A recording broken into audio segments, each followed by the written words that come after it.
ఓం శాంతి. ఈరోజు Murali date 18th May 2026.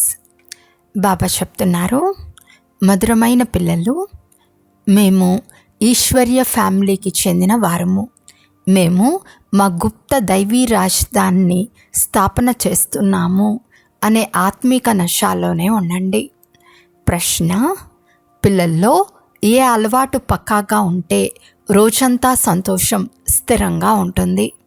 జవాబు: ఒకవేళ ఉదయమే లేచి విచారసాగర మంథనం చేసే అలవాటు ఉంటే రోజంతా అపారమైన సంతోషం ఉంటుంది.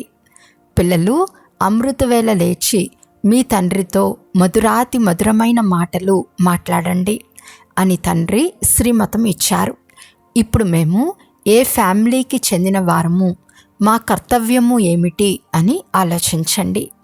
ఇది మా ఈశ్వర్య ఫ్యామిలీ.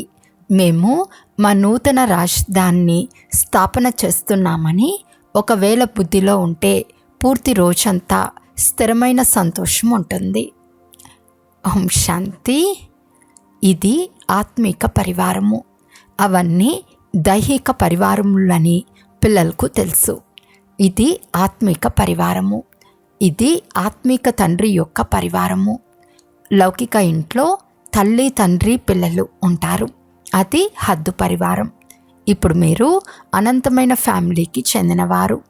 నీవే తల్లివి, తండ్రివి అంటూ పిల్లలు పాడతారు కూడా. కనుక ఇది కూడా పరివారమే, క్రియేటర్ యొక్క క్రియేషన్. వాస్తవానికి పిల్లలందరూ వారి రచనయే కానీ వారికి తెలియదు. ఇప్పుడు పిల్లలైన మీరు తెలుసుకున్నారు. ఖచ్చితంగా ఇది అనంతమైన తండ్రి యొక్క ఫ్యామిలీ, ఈశ్వర్య విశ్వవిద్యాలయము. వినాశకాలే ప్రీతి బుద్ధి విజయంతి అని కీర్తించబడింది. ఇటువంటి ఫ్యామిలీ గీతలో ఎప్పుడూ కీర్తించబడలేదు. మీరు ఈశ్వర్య ఫ్యామిలీకి చెందినవారు. గుప్తంగా దైవీ రాజధానిని స్థాపన చేస్తున్నారని ఎవరికీ తెలియదు. ఎవరెవరు తండ్రిని స్మృతి చేస్తారో వారికి నష ఉంటుంది. దేహాభిమానంలోకి రావటం వలన ఆ నష దిగిపోతుంది. ఇది ఈశ్వర్య ఫ్యామిలీ. మనం ఇంటికి వెళ్ళాలి, తర్వాత దైవీ రాజధానిలోకి వస్తాము. అక్కడ ఉండేది దైవీ ఫ్యామిలీ, అది అసురి ఫ్యామిలీ. ఇది మీ ఈశ్వర్య ఫ్యామిలీ. ఆత్మిక బాప్దాదాకు పిల్లలైన మీరు సోదరి సోదరులు. ఇది ఆత్మిక ప్రవృత్తి మార్గం. సత్యుగంలో ఈశ్వర్య ఫ్యామిలీ అని అనరు. అక్కడ అది దైవీ ఫ్యామిలీ అయిపోతుంది. ఈ ఈశ్వర్య ఫ్యామిలీ చాలా అద్భుతమైనది. ఇప్పుడు మనది ఈశ్వర్య ఫ్యామిలీ. దైవీ రాజ్య స్థాపన చేస్తున్నామని మీకు తెలుసు. ఇలా మీతో మీరు మాట్లాడుకుంటూ విచారసాగర మంథనం చేయాలి. ఉదయమే లేచి స్మృతిలో కూర్చుంటే విచారసాగర మంథనం చేయటం అలవాటవుతుంది. ఉల్లాసం కలుగుతూ ఉంటుంది. ఇతర మనుషులందరూ నిద్రించే సమయంలో మీరు మేల్కొంటారు. మీరు ఉదయమే లేచి ఇలా ఆలోచించాలి. తర్వాత మీకు ఎంత సంతోషం ఉంటుందో చూడండి. ఏదైతే శ్రీమతం లభించిందో దాని అనుసారంగా నడవాలి. అప్పుడు మీకు చాలా సంతోషం కలుగుతుంది. ఈశ్వర్య ఫ్యామిలీ గుర్తుకొస్తుంది. అసురీ ఫ్యామిలీ నుండి మనసు తొలగిపోతుంది. కొత్త ఇల్లు పూర్తిగా తయారైన తర్వాత పాత ఇంటిపై ఆసక్తి తొలగిపోతుంది. కొత్త ఇల్లు తయారవనంత వరకు ఏవైనా మరమ్మతులు మొదలైనవి చేస్తూ ఉంటారు. ఆ తర్వాత మనస్సు తొలగిపోతుంది. ఈ పాత ప్రపంచం కూడా ఇలాగే ఉంది. ఇది పాత ఇల్లని, మనం కొత్త ఇంట్లోకి వెళ్తామని ఇప్పుడు మీకు తెలిసింది. తర్వాత నూతన వస్త్రాలు ధరిస్తాము. ఈ దేహం కూడా పాతది. ఇప్పుడు మీరు భవిష్య 21 జన్మలకు రాజ్య భాగ్యం తీసుకుంటున్నారు. ఇక్కడ రాజ్యం చేయరు, ఇక్కడ స్థాపన జరుగుతుంది. ఈ విషయాలు కేవలం మీకే తెలుసు. ఇది గీత కూడా రాజయోగం కదా. దీనిని సహజ రాజయోగం అని అంటారు. అనేక పర్యాయాలు మీరు ఈ రాజయోగ అభ్యాసం ద్వారా దైవీ రాజ్య స్థాపన చేస్తారు. అక్కడ ఈ విషయాలు గుర్తుండవు. ఒకవేళ అక్కడ ఈ విషయాలు గుర్తుంటే సుఖమే అనుభూతి అవ్వదు, చింత తగులుకుంటుంది. ఈ సమయంలో మీకు గుప్త నష ఉంది. ఇది ఉన్నతాతి ఉన్నతమైన బాబా యొక్క ఫ్యామిలీ. దీనిని ఈశ్వర్య గుప్త ఫ్యామిలీ టైప్ అంటారు. దీనిని ఈశ్వర్య విశ్వవిద్యాలయము, ఈశ్వర్య యజ్ఞము అని కూడా అంటారు. ఇది ఫ్యామిలీ. మనం చాలా లవ్లీగా తయారవ్వాలి. భవిష్యత్తులో మీరు చాలా లవ్లీగా అవుతారు. మీరు రూప్ బసంతులు అంటే జ్ఞానీలు, యోగీలు. ఆత్మ రూపం కూడా, బసంత్ కూడా. ఇంత చిన్న ఆత్మ అవినాశి పార్ట్ అభినయిస్తుంది. ఈ సమయంలో మీరు రూప్ బసంతులయ్యారు. తండ్రి జ్ఞానసాగర్లు. ఈ శరీరంలోకి వచ్చినప్పుడు తప్పకుండా జ్ఞానం ఇస్తారు. జ్ఞానవర్షం కురిపిస్తారని మీకు తెలుసు. ఒక్కొక్క రత్నం లక్షల రూపాయల విలువైనది. ఇప్పుడు ఆత్మలైన మీకు తండ్రి పరిచయం లభించింది. తండ్రి స్మృతి పెంచారు. ఈ 84 జన్మల చక్రం ఎలా తిరుగుతుందో మీ బుద్ధిలో ఉంది. కనుక మీ పేరే స్వదర్శన చక్రధారి. విష్ణువు లేదా లక్ష్మీనారాయణులు స్వదర్శన చక్రధారులు కాదు. వారిలో ఈ జ్ఞానం ఉండదు. సృష్టి చక్రం ఎలా తిరుగుతుంది అనే జ్ఞానం ఇప్పుడు ఆత్మలకు లభిస్తుంది. త్రిమూర్తి అని కూడా అంటారు, కానీ శివుడిని చూపించరు. త్రిమూర్తి చిత్రాలు చాలా చూసి ఉంటారు. సాకారంలో ప్రజాపిత బ్రహ్మ ఇక్కడే ఉన్నారు కదా. వీరు చాలా పురాతనమైన వారు. Great great grand father. ఇది ప్రజాపిత బ్రహ్మ యొక్క వంశం. తండ్రి సృష్టిని బ్రహ్మ ద్వారా రచిస్తారు. కనుక బ్రహ్మ పెద్దవారు కదా, వృద్ధునిగా చూపిస్తారు. వీరు 84 జన్మల చక్రం తిరిగినవారు. ఇప్పుడు మీరు ఈ విషయాలు అర్థం చేసుకున్నారు. అందరూ తండ్రికి పిల్లలని కూడా తెలుసుకున్నారు. ఆత్మలకు తండ్రి పరిచయం ఇవ్వాలి. ఇప్పుడు భారతదేశానికి చాలా గొప్ప కళ్యాణం జరుగుతోంది. ఆత్మలందరూ పవిత్రమై శాంతిధామంలోకి వెళ్ళిపోతారు. మీరు భారతదేశ సేవలోనే ఉన్నారు. ముఖ్యంగా భారతదేశానికి, సాధారణంగా ప్రపంచానికి సేవ చేస్తున్నారు. ఇప్పుడు మీరు కొద్దిమందే ఈ విషయాలను అర్థం చేసుకున్నారు. తర్వాత సార రూపంలో పిల్లలు మన్మనా భవ అని అర్థం చేయించబడుతుంది. విడిగా కూడా అర్థం చేయించబడుతుంది.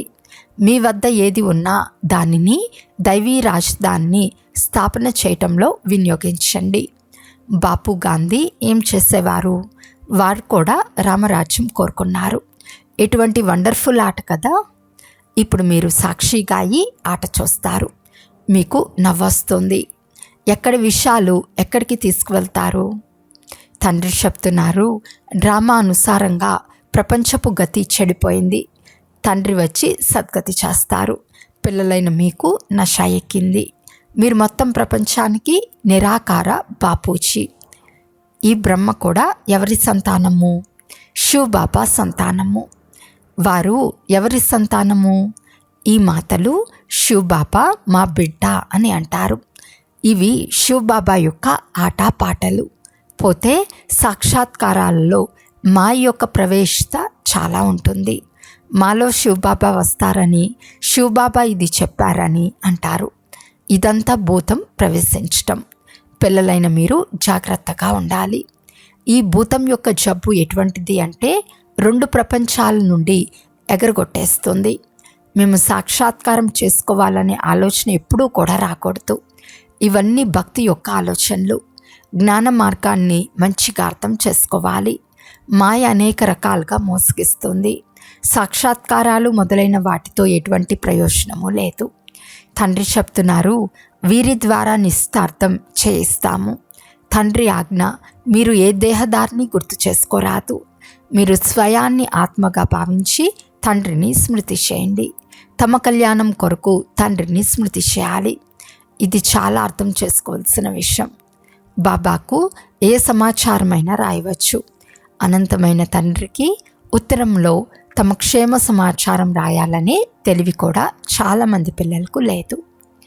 లౌకిక తండ్రికి ఉత్తరం రాయకపోతే అతడు విశ్రాంతినే కోల్పోతాడు. వీరు కూడా అనంతమైన తండ్రి. నెలన్నర చూస్తారు. ఉత్తరం రాకపోతే బహుశా వీరిని మాయ తినేసింది అని అనుకుంటారు. ఇటువంటి వారు పారలౌకిక తండ్రికి ఉత్తరం రాయరు. బాబా, మేము ఎల్లప్పుడూ నారాయణీ నశాలో ఉన్నాము అని ఇంత మాత్రమైనా రాయాలి. మీరు చెప్పిన యుక్తిలోనే మేము తత్పరులై ఉన్నాము అని రాస్తే పిల్లలు క్షేమంగా సంతోషంగా ఉన్నారని బాబా అర్థం చేసుకుంటారు. ఉత్తరం రాయకపోతే జబ్బు పడ్డారని, స్మృతిలోనే ఉండరని అనుకుంటారు. లేకపోతే బాబా మేము ఈ సర్వీస్ చేశాము, వీరికి అర్థం చేయించాము, వీరి బుద్ధిలో పూర్తిగా నిలవలేదు, ఇలా బాబాకు సమాచారం ఇవ్వాలి. అప్పుడు ఈ రీతిగా అర్థం చేయించామని కూడా బాబా అర్థం చేయిస్తారు. భక్తి మార్గంలో ఏదైతే చెప్తారో దాని గురించి ఏమీ అర్థం చేసుకోరు. ముఖ్యమైన విషయం, వారు తండ్రినే తెలుసుకోరు. తండ్రిని తెలుసుకుంటే భారతదేశం సద్గతి పొందుతుంది. తండ్రిని తెలుసుకొని కారణంగా భారతదేశం పూర్తిగా దుర్గతి పాలవుతుంది. ఇప్పుడు పిల్లలైన మీకు తండ్రి అర్థం చేయిస్తున్నారు. నేను మిమ్మల్ని సద్గతిలోకి తీసుకువెళ్తాను, మిగిలిన వారందరినీ ముక్తిలోకి తీసుకెళ్తాను. భారతదేశం జీవన్ముక్తిలో ఉన్నప్పుడు మిగిలిన వారందరూ ముక్తిలో ఉంటారు. ఈ మార్పును తండ్రి తప్ప మరెవ్వరూ చేయలేరు. అందరి సద్గతి దాత తండ్రి ఒక్కరే. అందరి సద్గతి తప్పకుండా కల్పకల్పం సంగమంలోనే జరుగుతుంది. ఆత్మలమైన మన ఆత్మిక తండ్రి ఒక్కరే అని మీకు తెలుసు. వారిని ఆత్మయే స్మృతి చేస్తుంది. మీకు భక్తి మార్గంలో 2 తండ్రులు, సత్యుగంలో 1 తండ్రి ఉంటారు, సంగమంలో 3 తండ్రులు ఉంటారు. ప్రజాపిత బ్రహ్మ కూడా తండ్రి కదా, శివుడు కూడా బాబా. వారు సర్వాత్మలకు తండ్రి. వారి నుండే వారసత్వం తీసుకోవాలి. వారిని స్మృతి చేస్తేనే వికర్మలు వినాశనం అవుతాయి. బ్రహ్మను స్మృతి చేయటం వలన వికర్మలు వినాశనం అవ్వవు. అందువలన శివబాబానే స్మృతి చేయాలి. మనం శివబాబా వారిగా అయ్యాము. ఇది సత్యమైన రియల్ జ్ఞానము. ఆత్మిక పిల్లలకు ఆత్మిక తండ్రి ఇచ్చే జ్ఞానము. మిగిలిన వారందరూ దేహాభిమానులు. దేహాభిమాని పతిత మనుషులు. ఏ కర్తవ్యాలు చేస్తారో అవన్నీ పతితంగానే తయారు చేస్తాయి. దాన పుణ్యాలు మొదలైనవన్నీ ఏవైతే చేస్తారో అవన్నీ పతితంగానే చేస్తాయి. రావణ రాజ్యంలో ఇవి జరుగుతూనే ఉంటాయి. ఇప్పుడు తండ్రి వచ్చి చట్టం చేశారు. వారు చెప్తున్నారు, పిల్లలు జాగ్రత్త, వికారాలలోకి వెళ్ళకండి, కామంపై విషయం పొందాలి. తుఫాన్లు మొదలైనవి చాలా వస్తాయి. ఇందులో వాక్యుల పడరాదు. మాయ వికల్పాలు ఎన్ని వస్తాయి అంటే అజ్ఞాన కాలంలో కూడా వచ్చి ఉండవు. అటువంటి వికల్పాలు కూడా వస్తాయి. భక్తి మార్గంలో అయితే చాలా సంతోషం ఉంటుందని అంటారు. ఇప్పుడు మీరు స్మృతి చేయాలనుకుంటారు, కానీ చేయలేకపోతారు. బిందు గుర్తుండదు, పెద్ద వస్తువు అయితే గుర్తుంటుంది. బాబా చెప్తున్నారు, మీరు శివబాబా అంటూ స్మృతి చేయండి. ఈ పాత ప్రపంచాన్ని మర్చిపోండి. శాంతిధామంలో స్మృతి చేయండి. కేవలం శాంతిధామాన్ని గుర్తు చేసుకోరాదు. తండ్రిని స్మృతి చేయటం వల్లనే వికర్మలు వినాశనం అవుతాయి. స్వీట్ తండ్రిపై ఆత్మకు లవ్ ఉండాలి. అర్థకల్పం యొక్క లవర్. మేము అర్థకల్పం మిమ్మల్ని మర్చిపోయామని ఆత్మ చెప్తుంది.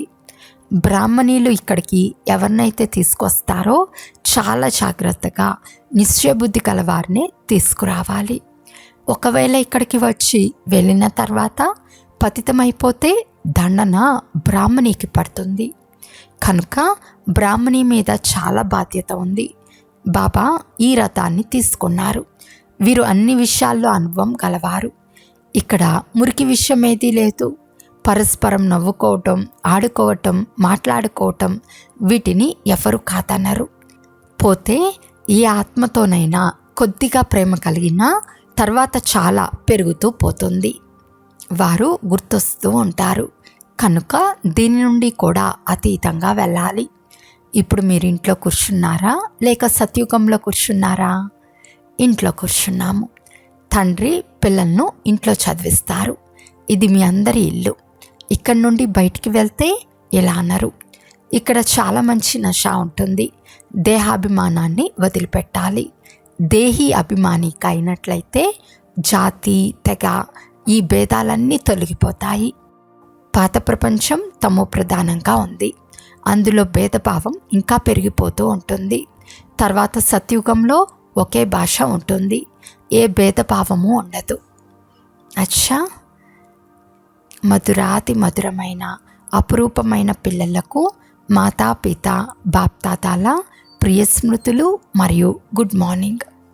ఆత్మిక పిల్లలకు ఆత్మిక తండ్రి నమస్తే. ఆత్మిక తండ్రికి ఆత్మిక పిల్లల యొక్క ప్రియ స్మృతులు మరియు నమస్తే నమస్తే నమస్తే. ధారణ కొరకు ముఖ్య సారము. ఫస్ట్ పాయింట్, ఏ దేహదారి గుర్తు రాకూడదు అంటే ఎవరిని ప్రేమించరాదు. దీని నుండి కూడా అతీతంగా వెళ్ళాలి. చాలా జాగ్రత్త వహించాలి. మా యొక్క వికల్పాలతో గాబరా పడకూడదు. విజయులు కావాలి. సెకండ్ పాయింట్, సాక్షాత్కారాలలో మాయ ప్రవేశత చాలా ఉంటుంది. ఈ భూతం ప్రవేశించటం నుండి తమను కాపాడుకోవాలి. తండ్రికి తమ సత్యమైన సమాచారం తెలియచేయాలి. ఈరోజు వరదానము. ప్రతి విషయంలో సారాన్ని గ్రహించి ఆల్రౌండర్గా తయారయ్యే సరళ పురుషార్థి భవ.